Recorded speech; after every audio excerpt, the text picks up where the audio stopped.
So will you. Oh, Mikey, guess And what? with that, we're live. With that, we're live. We put away my breakfast burrito here, over there, and What's in the so I can breakfast load burrito my this morning? bulletin Eggs. You to got radio. eggs and sausage, and what else in the burrito? Eggs, sausage, and unknown mystery stuff. Unknown mystery filling. I love Could be that. 30 weight. Most likely is 30 weight, but as you look at their menu, it's about the best thing that you can eat for breakfast.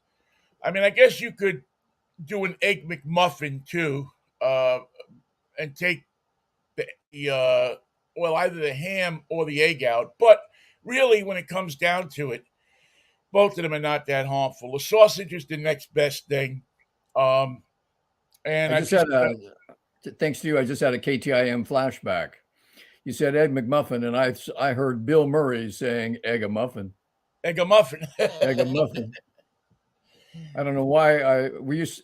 That's something that we did at KTIM that I didn't hear at a lot of stations, and that is we dipped into the comedy record just for a taste between records, just I a used taste. to.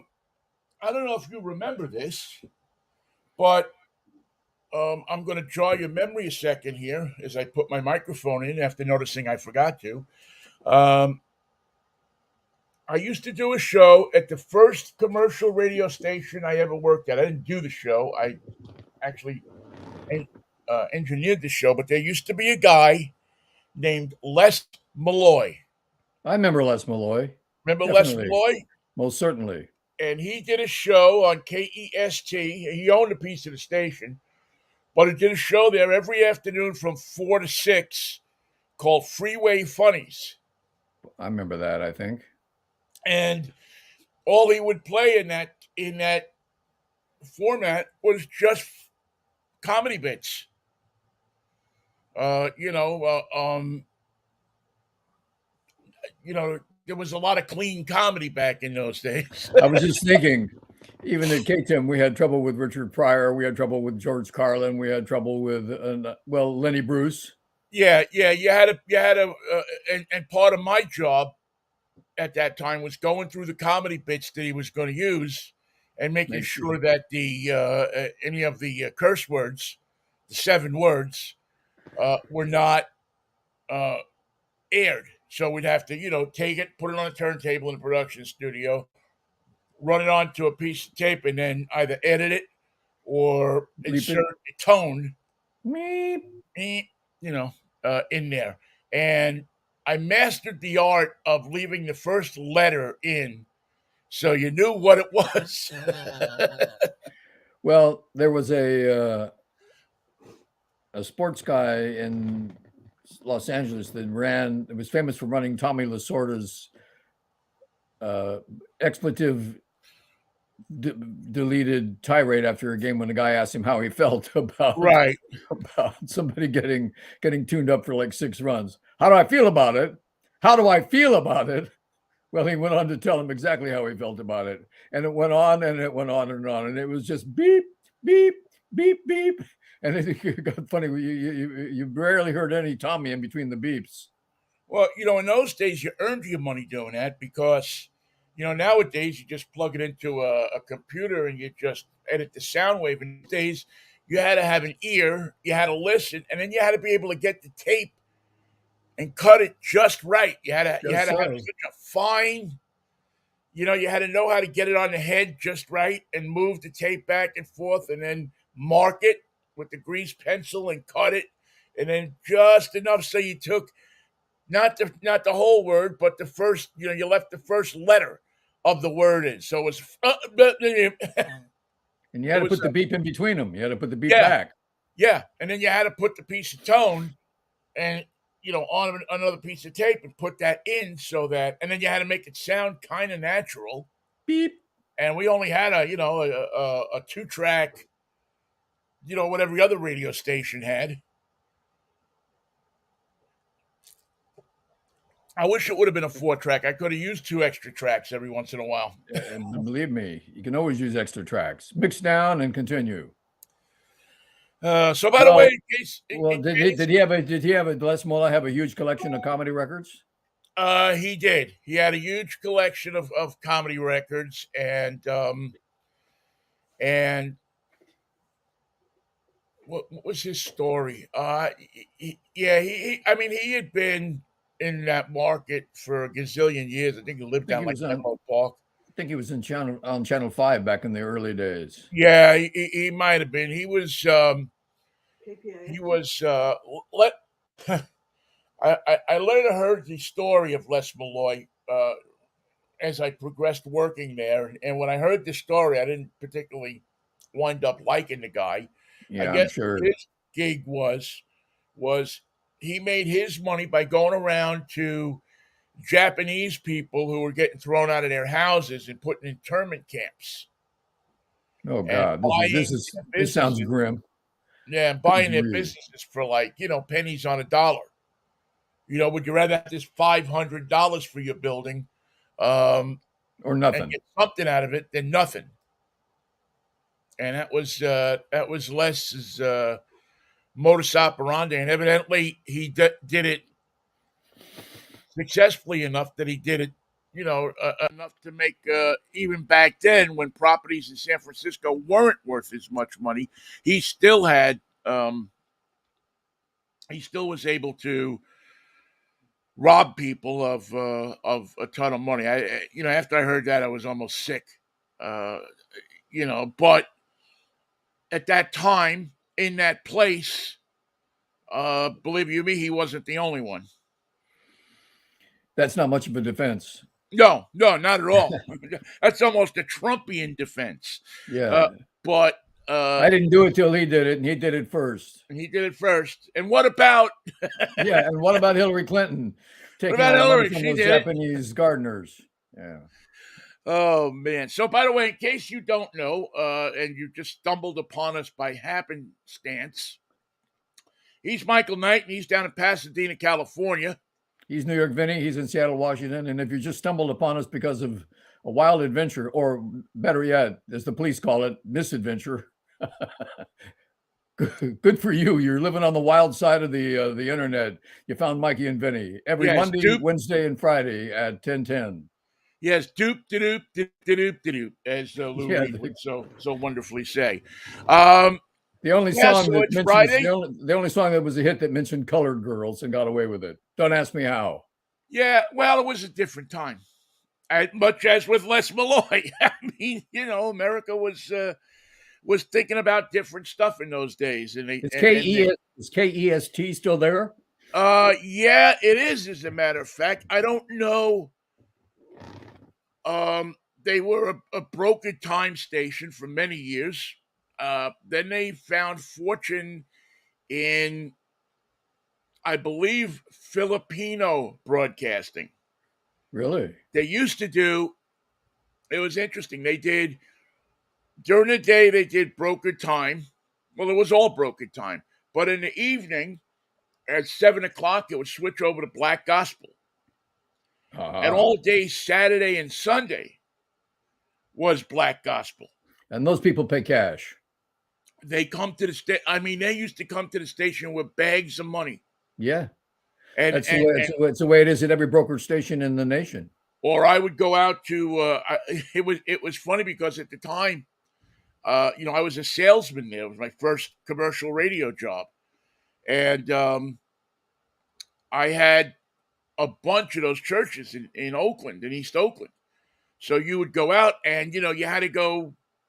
I mean, you had to go sit in the churches every once in a while. And wait for So the on collection to come through. Yeah, so on Sunday morning, I'd get up and put a jacket and a tie on and go over to East Oakland and be at either the Kojic or one of the Baptist or the Ebenezer Baptist, or I got to go to a lot of black churches Yeah, in and those days.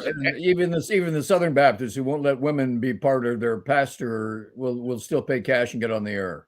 Yeah, there's a lot of that going. There was, I mean, again, a whole different world now, but there was a lot of that going on in the black churches too, man. Oh, There sure. was, it was definitely a two-tiered system of Women can't be pastors. It's a cash and carry business. Too yeah. dangerous.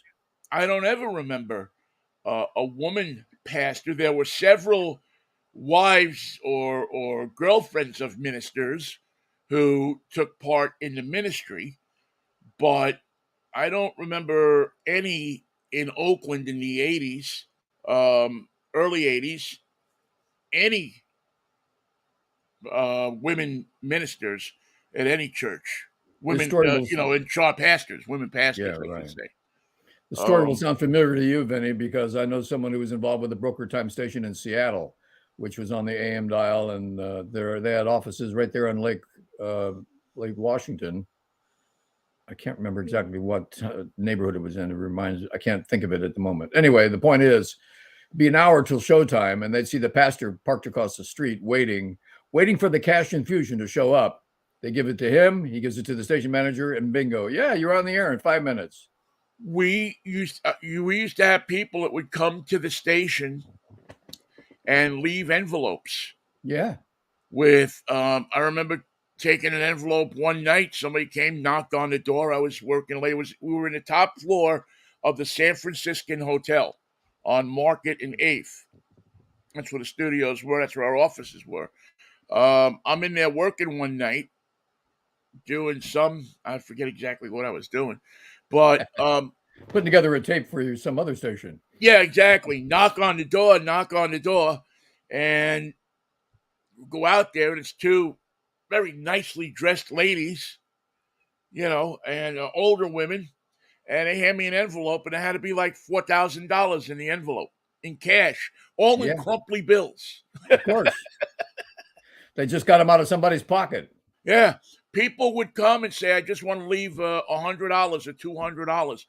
And Put it on credit for this for pastor or that pastor or this church or that the show. Reverend Dr. Abercrombie. Yeah. Matter of fact, that was my encounter with Dr. Gene Scott. I sold him the overnights when he lost his FCC licenses. He needed a place to go, and New York Vinnie was very happy to provide him 8 hours a night or 6 hours Wow. 5 hours a night of a fine AM strong 1,000-watt directional, or I forget, it was 50,000-watt directional. And you know where the transmitter used to be? Where? The transmitter would be right about where second base is in whatever they're calling it this week, Park. Was it Oracle Park? Spankboy Park. Spankboy, yeah, Spankboy Stadium. Remember that pier that used to be there at the turn with where Embarcadero turned into 3rd Street? Yeah. That Well, what happened to it? What happened to the stick? I don't know where they put it. I was long gone by the time. Up on That Sutro. was the 90s by the They put time. it up on Sutro with everything else. Yeah, probably. Or maybe over in Oakland, or maybe over by Cable. Where KABL is, over by the toll booths for the what used to be the KDIA toll was booth. there. KNEW was further down the walkway in Emeryville on the Yeah. flats in almost Richmond. Well, those were great spots because, as anybody who knows about radio knows, AM radio, water helps its transmission. Absolutely. You know, the So one if thing you about have a KNEW, stick and it's on the water, those radio waves don't just go this way, but they go down onto the water, and a station that you might only have 100 watts could be heard in San Jose because the signal carries in the bay. those are two competitive signals if you want to start a rock and roll station on AM. 91 and 98. Those are good spots. Or no, I'm sorry, 96 for cable, wasn't it? Yeah, 960 AM and 980 F or 98.1 FM. I still somewhere in my stuff, in my huge locker of stuff that I still have memo pads with my name on them from KABL. Yeah, I Matter of love fact, it. I have some left from the city also, and some from KJazz. I kept, they used to print, those memo pads with your name on it. Every radio station, I mean, they didn't give you much money, but they gave you crap like that because they had trade. I don't remember if I ever got a memo pad. I remember I would got business cards. That was always a bad sign because they never came when you got the job. They came like a year into it. They finally popped to the business cards. You go, oh, this isn't good. Yeah. I still have I still have at least one business card from every station I've worked at that issued business cards. I worked at one station that, matter of fact, it was KEST, and they didn't have business cards. They gave me a stamp with my name on it and told me to stamp it onto a bank business card.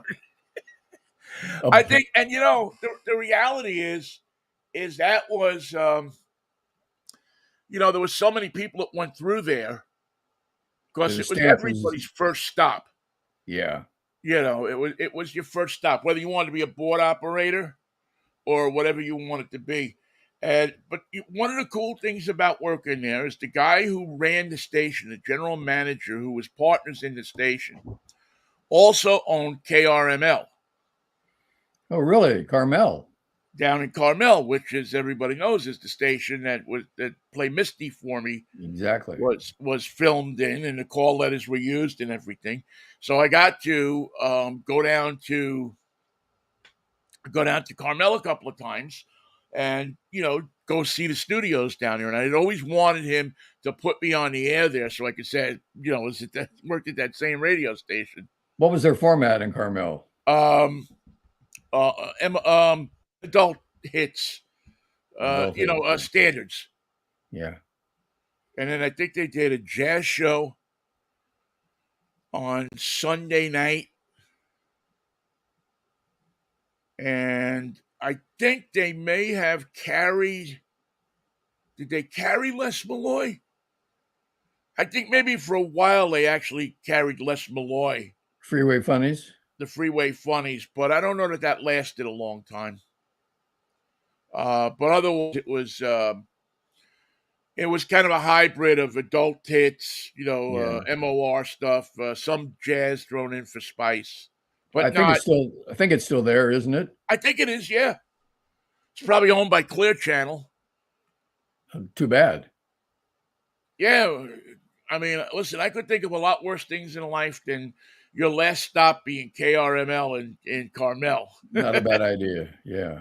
Exactly. you know, I In could fact, think I of. just had some artichokes from a organic artichoke farm in Watsonville, not far from Carmel, and they were the best artichokes I've ever eaten. Got them at Pavilions here, which is the upscale version of Bonds, Yeah. and it was eye opening. They tasted so good. Kristen and I had them last night, and it was an extraordinary experience. I mean, you can't say that about too many artichokes you've had, but this was an artichoke above and beyond what you would expect from them. Tender, tasty, fabulous, all the way through. Now, how do you make your artichokes? Boil them forever. Boil them forever. You ever stuff them? No, you just pull them out individually and dip them in Kristen's customary dip. The Italians do stuffed artichokes. How do you stuff them? You pull the leaves out, and then you make like a breadcrumb, garlic, a kind of mixture. A paste? Like a paste, and you stuff it down in between the leaves, and then you put it in the oven and let it sit there for, I don't know, 45 minutes or something. And then you pull them out, and all of that flavor from the stuffing, from the paste, gets into the artichoke. Wow. And so when you take the leaf out and you do the thing, you get the breadcrumbs and the garlic and the olive oil and all of the good stuff that comes along with that. And it's off the charts. Now, I've had them plain like you made with a little dipping sauce too, and Right. they're fantastic as well. It's a very overlooked vegetable, artichokes. And it's easy to say, my God, they've been in there too long. No, they haven't. They're stubborn little they're ducks. They're not going to cook until you leave them in there for over an hour at a boil. Yeah, I don't think you can overcook an artichoke, can you? No, it's impossible. Yeah, It's like overcooking a spare tire. It can't be done. That's still a tire. Okay, good. It's so delicious. Yeah. I mean, really, the sauce you make, you just make a butter sauce or butter and garlic or whatever. It's just a delicious. And I bet you it's probably like one of the I mean, I haven't looked it up, but I bet it's one of the healthiest things you can eat. You get your roughage without a doubt.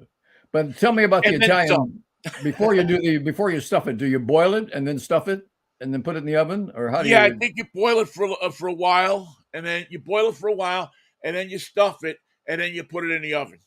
okay, I'll look that So up. you half like you parboil, you half cook it, Right. and it's just it's a I mean it's an Italian appetizer.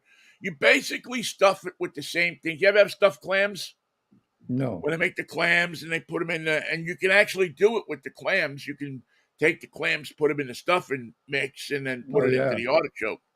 Um, Ooh, but like the artichoke clams clam. oreganata is off the charts, and that's you take the clam out, you put it into breadcrumb and garlic and olive oil and spices mix, and then you scoop it out, and put it back in the clam, and then you put it into the oven and bake the clams.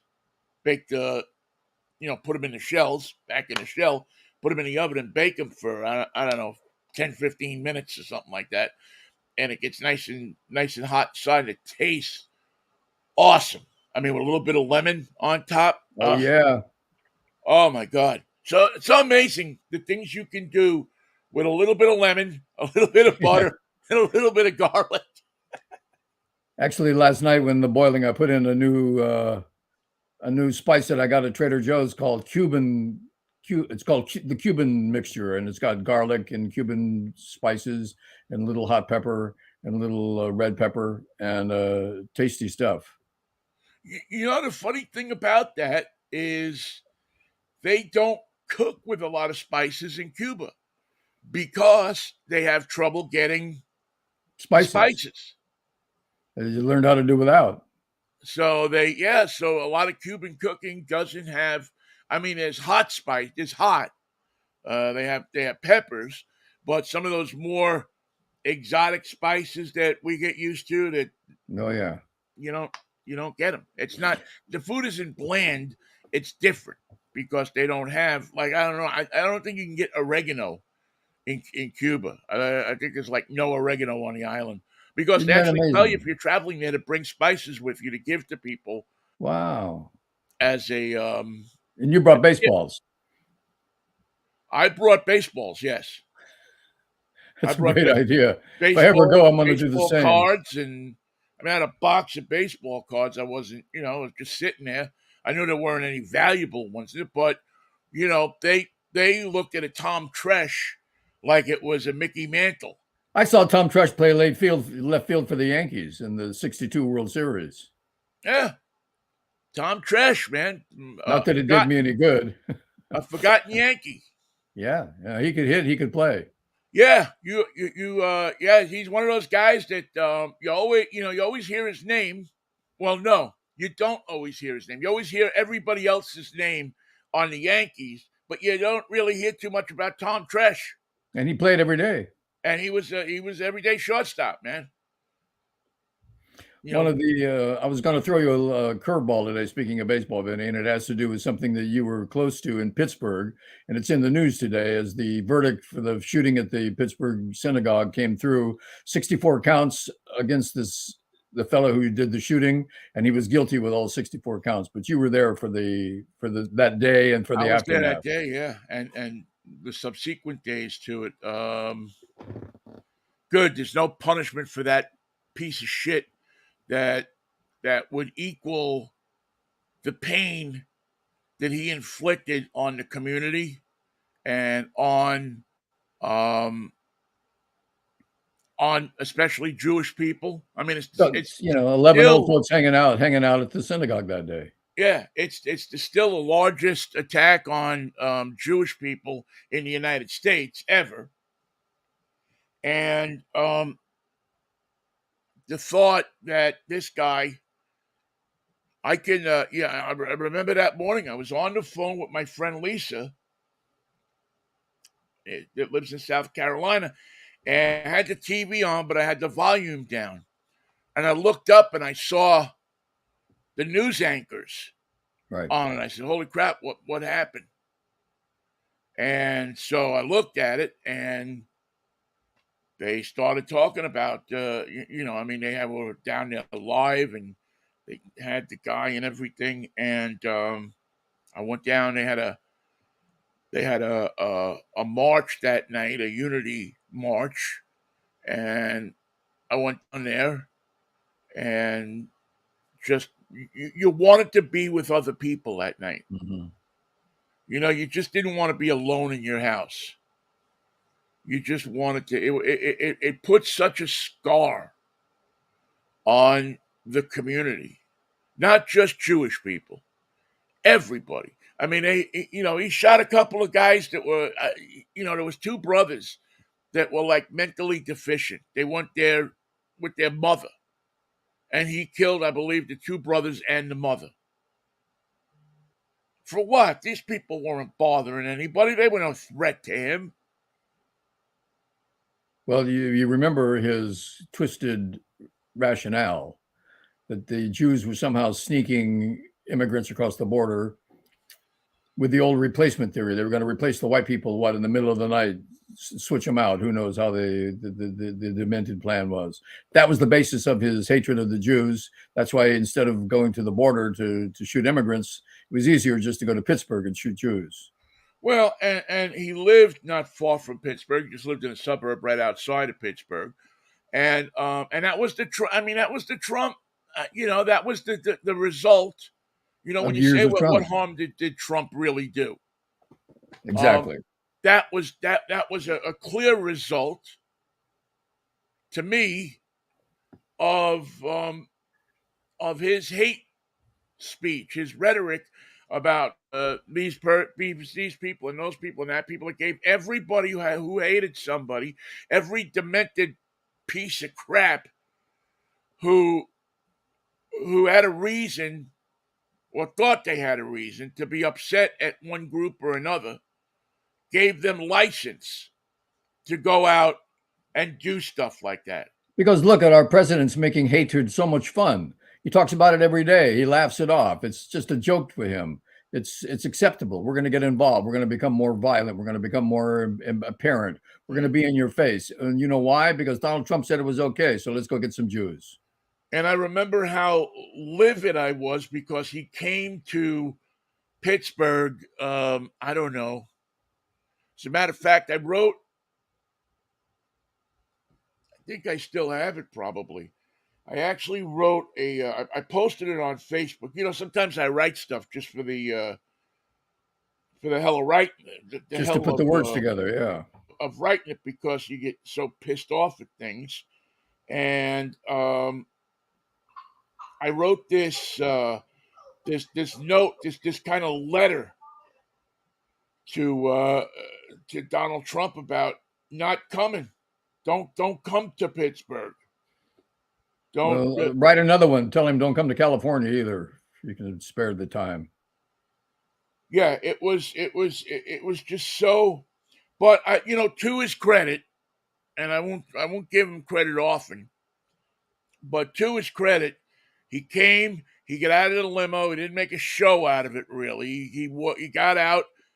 His wife was smart enough to follow along with the tradition of putting stones on the markers to show that you were there and paid your respects.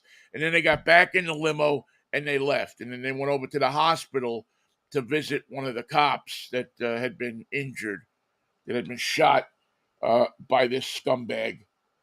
And, I just, you just didn't think that Pittsburgh was a place that something like that would happen. But then again, when you kind of delve down into it a little deeper, you realize that it was exactly the place that it was going to happen. And I remember the night that it happened, Mikey, the rabbi from the synagogue, the Tree of Life synagogue, um, was speaking to the media.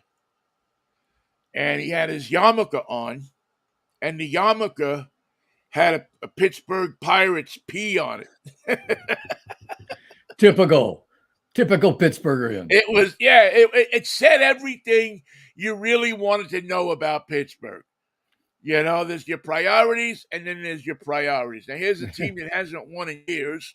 Maybe they had started winning that year, And here's a guy with a yarmulke. He's probably worn Yeah, that kind of yarmulke since he was a kid, with the Rabbi, P on it. what's the deal with the Pirates thing on your yarmulke? And he goes, they don't win, but you're a I've fan, you're had a it. fan. Yeah, it was a really heartbreaking, heart wrenching episode in Pittsburgh history, and one that I hope people will never forget. Um, Well, I remember, it's all gonna be dredged up today, believe me. yeah, I remember going down there. I went down to the rally that night, and then I waited a couple of days, and I went down to the synagogue, and you really couldn't get. Well, you actually, yeah, you could get close. They had certain streets blocked off, but if you went around the back, you could go right there. And probably to discourage people. And I'll never forget it. I was there. Let's see, this happened on Saturday, so I was there maybe Tuesday night or Wednesday night, because I remember the FBI mobile units were still there, and there was still a lot of activity. The floodlights were still there, but a lot of people had gathered around there and were talking, and were a lot of people were crying. Yeah, Yeah. like I said, it really emotionally scarred. And I'll never forget, there was this woman that walked up, and she was all in, the burqa, all the Muslim gear, and she just knelt down. As a matter of fact, I had pictures of her. Actually took pictures of her, and she knelt down at one of the they had the not crosses but the Jewish stars with everybody's each victim's name on it. Saw that on the news this morning. Yeah, Not the and girl in and the and burqa. it turned into like a memorial, and she just you could just hear her crying, and it just it just showed that this guy's act didn't just affect, because the Muslims knew that this could have just easily has been a mosque Oh or a yeah. Catholic church, Or next or, time anyway. or whatever hate, whatever people want to direct hate against, whatever group of people, whatever it's church or boys club or girls club or school. There was a spokesman for the Anti-Defamation League on this morning who said that they get threats against Jews for violence, for harassment, for graffiti on their businesses every single day in America. It's not a day goes by without somebody losing their ability to live peacefully on this planet and have to lash out at the Jewish population for any variety of fears or beliefs or propaganda that's turned them this way. They need somebody to pin it on. They always have. They always will. And it's that Trump mindset that has set this insanity loose upon the country. It's going to take generations to calm it down. Well, I will disagree with you that it's what Trump did is he legitimate. After many years of it being legitimate, it seemed like we were on the way to quashing it, to educating people, to make them smart again. But Trump enabled that thing that people have against Jews, against disabled people. Like, I mean, he mocked the disabled reporter. If you weren't white and perfect and good And angry. looking and rich, And you didn't angry. count as a member Yeah. of society. And the thing that's always made me laugh about that is that it's so many people that follow him fall into those categories. Yeah. They're not rich. They're disabled. They have something in their history or whatever that disqualifies them from being in the Trump family, You would which is think. which is lucky for them. But they have what people perceive as imperfections. And Trump believes he's the perfect, he always says it. I was a perfect phone call. I did it perfectly. I did it. No one can save the country but me. Yeah. And I'm going to save it by destroying it. by taking years, Watch me now. and I don't even have to pull the trigger. I don't have to pull the trigger on the gun on 42nd Street or Fifth Avenue. I have this idiot in Pittsburgh who'll go pull the trigger on the gun. I have this other idiot in Texas I who'll got go plenty pull the of. trigger. I I got got a another lot guy of in Alabama that'll do it, in all Florida, my in New support, York. and I got their vote. They're all my people. And yeah, I got some kid, he's 18 years old, and he'll go take a assault rifle and walk through a crowd in Kenosha, Wisconsin. Kyle, my buddy, Kyle, get over here. I'm surprised that Trump didn't give him the Presidential Medal of Freedom. If he had only been in office a little longer, he certainly would have. Well, if he gets back in, with the grace of God, this guy is not going to be allowed to go anywhere near the office of. Matter of fact, he won't even be allowed to go to Washington. He may not finish his candidacy for that all, but we'll have to wait and see how that works out. Well, I may finish it in jail. I really hope that they fast track this thing and they put him on trial, and whatever happens. But under the auspices of Judge Alien Cannon. Yeah, well, the good thing is this is just stop number 2 on the Trump train. I can't wait for the Jan 6. The Trump train it's got lots of stops left. It's got at least 3 that we know about. I'm sure tell the Trump train not to leave this. Tell them not to leave the station in the Trump train because they got more cars to fill. No, we'd like to go now. No. Hang around. We're not through. Every time he opens his mouth, this is a guy you can't. If I were him, I would lay low. I would come up with a plan to save the country for the people that think it needs saving, and stick to that, and not talk anything about my legal problems. I wouldn't even bring it up. You probably heard yesterday he asked when he was going to get his stuff back. Now that tells me that there's something desperately wrong. Besides all the hatred and the terrible things that he's done and the awful things that he says and the ghastly way his mind works. He was looking around and he said, "Where's my boxes? When am I going to get my stuff back? When am I going to get my stuff back?" It's like it's not real. It's like it's a cartoon. Superman was more real than this. I'm waiting for him to, run off a cliff and then go, and go and run back on the air. We're dealing with Wile E. freaking Coyote. So the day the January 6th indictment comes in, will he get hit by an anvil? Yeah, exactly. Get blown up by the Acme Dynamite. But it's so, it would be funny if it wasn't all real. Oh, it's real. I was driving yesterday. My producer for the Drive Time show, Ethan, and I took a ride out to the Northwest Overland Rally, which is happening in Plain, Washington, which is about 15 minutes north of Leavenworth. And great rally. A lot of people that do the overland style of camping, where they get as far away from civilization as they can get. And a lot of great equipment and stuff like that. Really groovy bunch of people. We'll actually do a whole thing on it tomorrow morning on Drive Time. And so I get off at 97. You know the area. Yeah. How was the weather? It was beautiful. It was 80 degrees and gorgeous. And as soon as I make that turn to go back on Route 2 toward Leavenworth, there's a guy set up, and he's got a van, and he's got flags flying from the van, and he's selling Trump 2024 flags, and he's got get rid of Joe and the hoe. Wow. Now, I got to tell you something, man. You changed lanes involuntarily. If that ain't racist.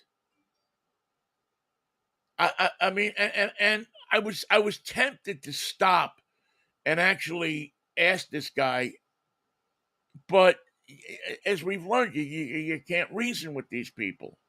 No, no, you can't argue with a cult member. There's you couldn't argue with the Rajneesh people. Try arguing with a Hare Krishna sometime.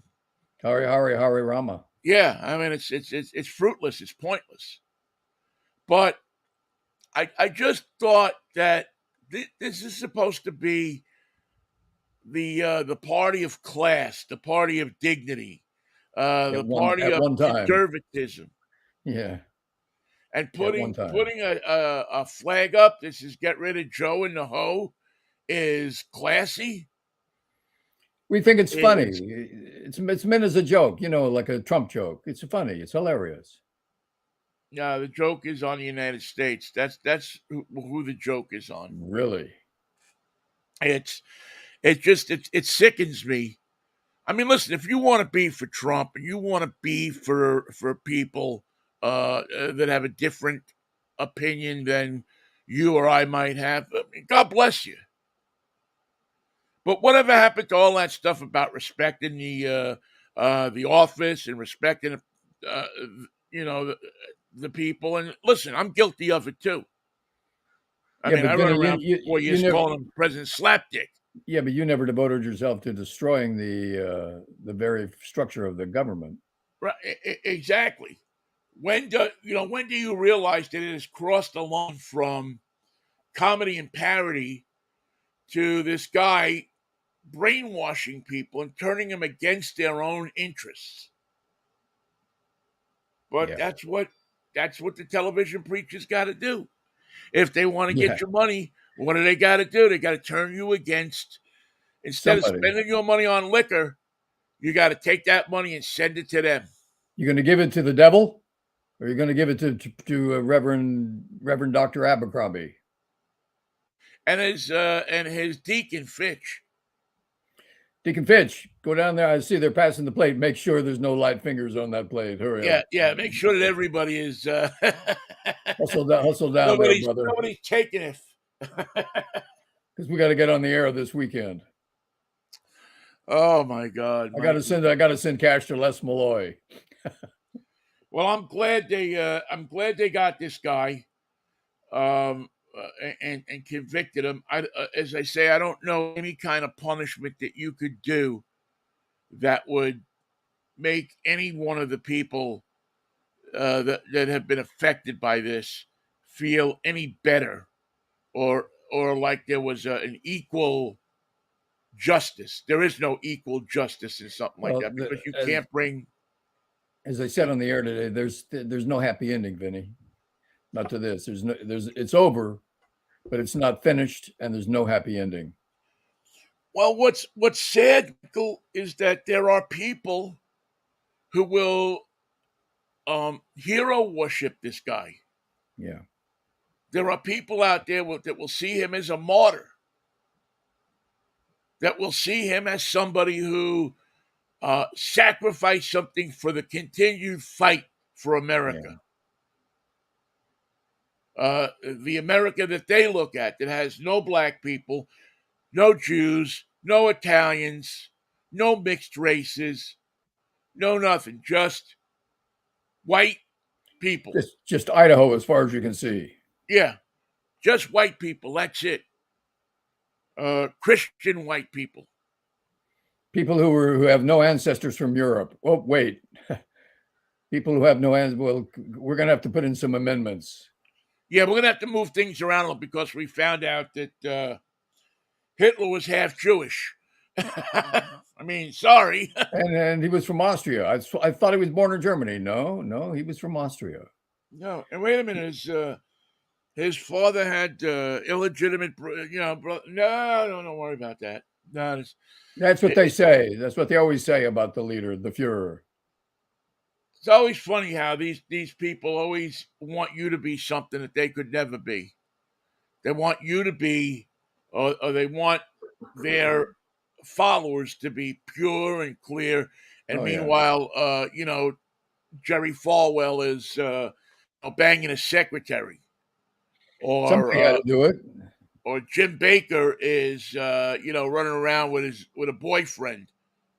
Somebody had to do it. Or that the clown that was my congressman is rallying against abortion, but when he got his secretary pregnant, or his assistant pregnant, he had no problem giving her an envelope with cash in it and telling her to go get it taken care of. Call me when you're ready. Yeah, call me when you get back.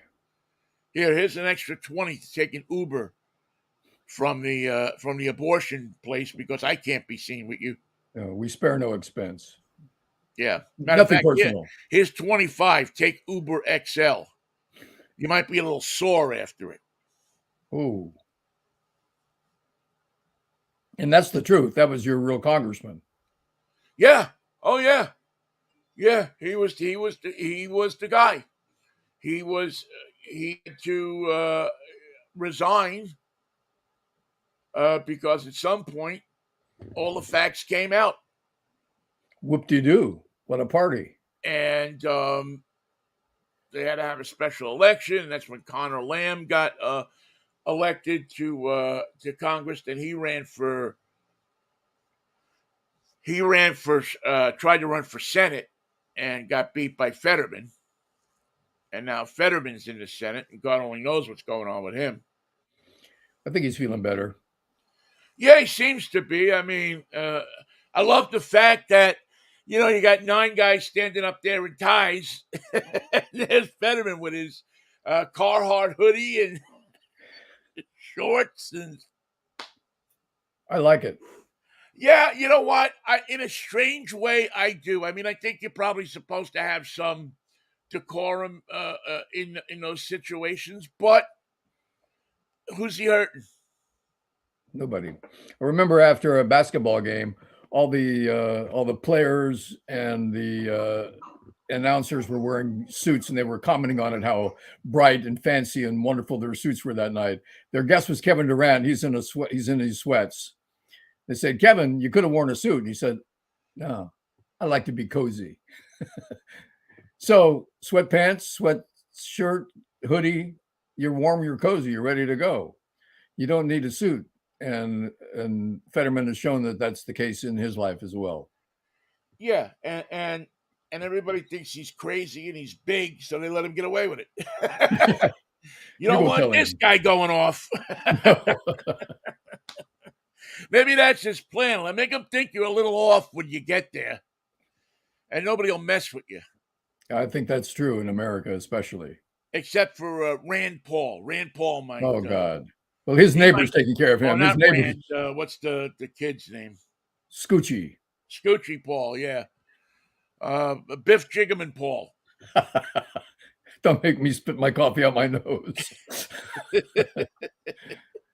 The Rand family is just, I don't know what got into them early on. It's like they were bitten by a radioactive spider, and they're like the reverse of Spider-Man. All they can do is evil. They can't get anything right. They can't get it straight. They can't agree with anybody. The Rand family, what the hell is going on with them? It's I think it's that good old Tennessee Indian. I mean, they're just opposite. Not for nothing, but if the apple falls a little too close to the tree trunk, trouble. You get rotten apples, right? You get Rand Paul. Yeah, you do. You get Rand Paul, and I don't know. That's a whole different. It's a whole different brand of hate. That's the problem. You don't have people that there's not people. A lot of people that love each other in Congress. There's hate. They're taught from the minute they get there. You got to hate this guy. He's not in your party, so you got to hate him. You got to hate him because he doesn't stand for what you stand for. Right. No, don't work with him. Oh no, because the older people in Congress here, they won't like you if you try to work with the guy. Don't give him a leg up.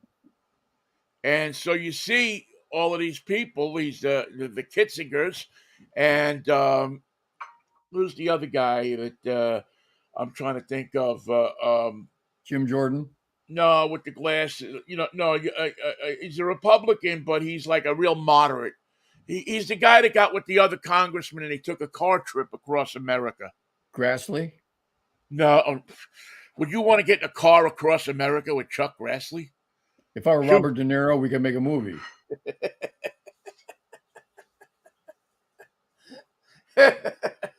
Yeah, there's certain Congress people I don't want to get in the car with. Don't wanna. Yeah, I Don't don't. wanna, ain't gonna. This isn't, there's not enough Febreze I thought in the you and world. Lauren Goldberg would have a good. What's her name? Lauren Boebert? Yeah, Lauren Boebert. Yeah, you should drive with her in a pickup truck. No, that's okay. Yeah, no, Marjorie Taylor Greene. You can't imagine. I mean, you just look at her and and you just smell tobacco and A rough, booze. a rough night. Yeah, yeah. She that's what we're gonna start calling her. And Marjorie Taylor Rough Night.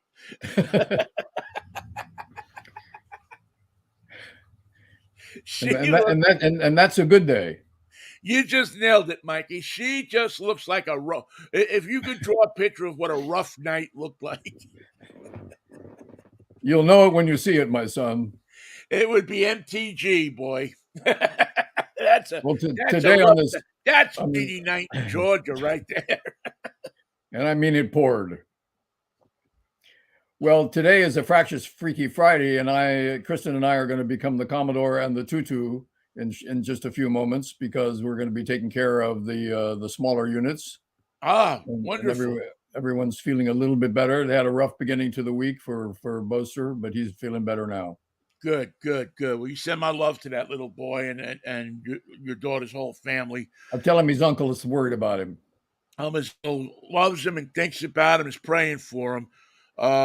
Yeah, I'll have drive time tomorrow morning. We went out to the Northwest Overland rally and got some great stuff. Talked to a lot of people about overlanding and camping and doing it on the road and or doing it in the road, as the Beatles would say. Why don't we? Yeah. Why don't we? And so it should be a good show tomorrow at 8:00 right here on Facebook and, of course, on 1150 KKNW in Seattle and in the Northwest. And what's your cartoon?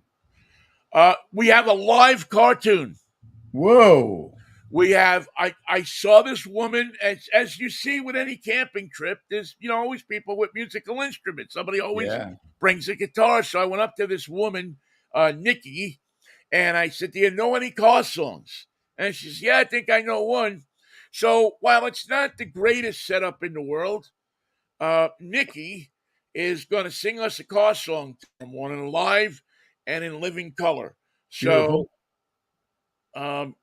you will get to listen to her sing a car song, our first ever live in the flesh car song. Right on right in the streets of Leavenworth or nearby. In a field north of Leavenworth, where there's a ton of people camping and having a good time. Well, Vinnie, that sounds a lot of fun. Enjoy him tomorrow at 8:00 in the morning, and I'll see you on Monday here at 10:10. I'll see you on Monday if the Lord's willing and the creek don't rise, Michael. Have a good weekend. I'm gonna, Vinnie. You too. Have a great one. And peace, love, and Manischewitz, baby. Let me tell you, it's some kind of wine. Some kind of baseball game. All right, man. Take care of yourself. And thank you all for listening, too. We always appreciate it. And we will check in with you tomorrow morning at 8 right here for Drive Time Radio. Take care of yourselves. Bye-bye.